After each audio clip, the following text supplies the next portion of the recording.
I'm Indigenous, and thank you. When people find that out about me, they're like, do you have a traditional Indigenous name like Crazy Horse or Sitting Bull or something like that? And I'm like, no, I don't. But if I did have one, it would be Chipotle Bathroom Code. That is very much my vibe, which is cool.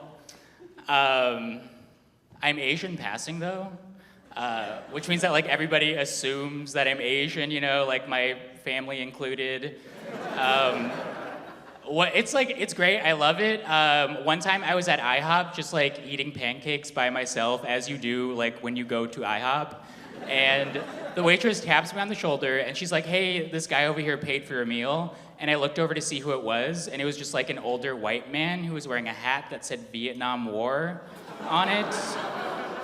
Like he clearly just thought I was Vietnamese, you know, and I will be Vietnamese any day of the week for a short stack. Another time I was in a deli just like waiting for a sandwich to get made, and like I was just standing there, an Asian woman like walks in. As soon as she sees me, she like stops in her tracks, like locks eyes with me, and then immediately like starts like crying. And I'm just like, okay, I don't say anything. And then after like 2 minutes, she comes up to me and she's like, I haven't seen you in 3 years. And I just like looked at her and I was like, yeah, work has been crazy.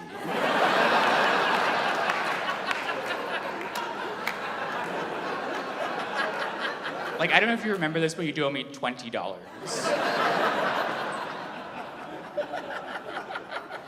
I'm gay too, so I'm on Grindr, and Grindr is interesting for sure.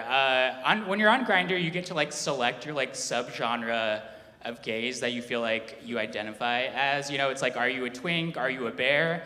I selected that I was a daddy and only a daddy, and nobody on Grindr liked that. I got a lot of messages that were like, what makes you think you're a daddy? And I would just respond and be like, my 2 beautiful children.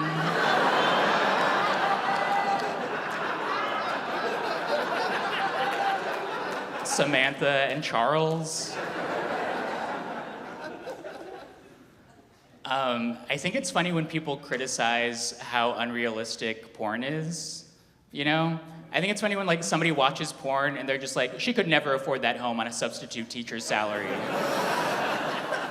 It's like, that's not the point, you know? I did, however, come across the most realistic porn I've ever seen. It was a stepdaddy, stepson scene, which is not my preferred scenario, but it was full length and free, so I was like, yeah, beggars can't be choosers. So the scene, it starts out, the stepdad and stepson are like in their living room. The stepson is like, I'm so bored. And then the stepdad is like, well, you can't go outside because of the pandemic.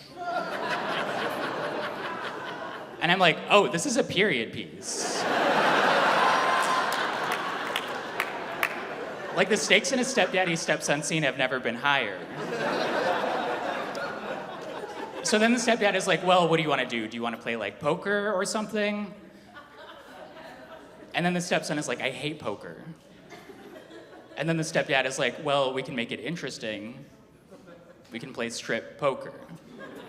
So then they proceed to play poker for 20 minutes straight. Just like 20 unedited minutes of them shuffling the cards, like dealing the cards to each other, looking at it and being like, yeah, I have nothing. And then there was a moment when the stepson is like, what if mom comes home? And then the stepdad is like, she won't be home for a while, she's at work. And I'm like, wait, the mom is an essential worker?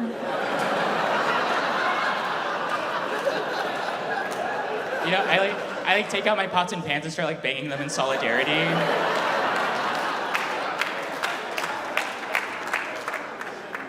I do think the only thing that would have made that more realistic is if they brought up the protests that were happening across the country. You know, like the stepson is like, I'm gonna go downtown to this protest, it's really important to me that I do it. And then the stepdad is like, you can't go, you know I have a pre-existing condition.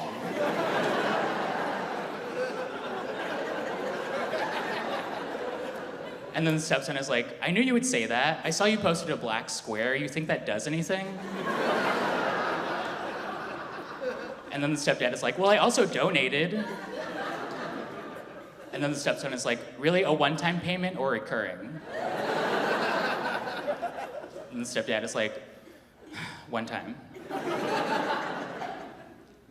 The stepson is like, I knew it. I'm not even horny anymore.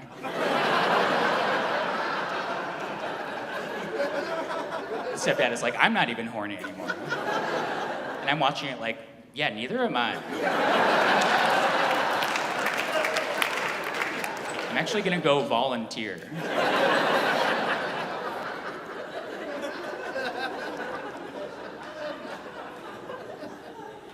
I think it's great that land acknowledgements are becoming more commonplace, you know? However, I do think there is a time and place for land acknowledgements, and one of those times and places is not on Zoom. I was working for a company for like most of the lockdown, and the head of HR, who's very much not indigenous, started doing land acknowledgements during our weekly Zoom check-in meetings. And there was one meeting where he was like zooming in from his 5-bedroom home in upstate New York, and he's shouting into his camera, "Sorry if it's difficult to hear me, I can't figure out how to turn off my indoor waterfall. We are on Lenape land."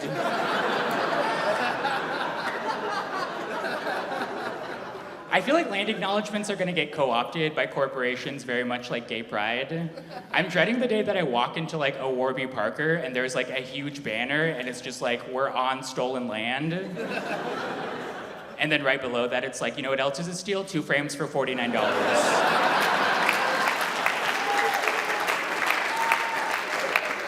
Because I will fully walk out of there with 4 frames. That's my time, everybody. Thank you.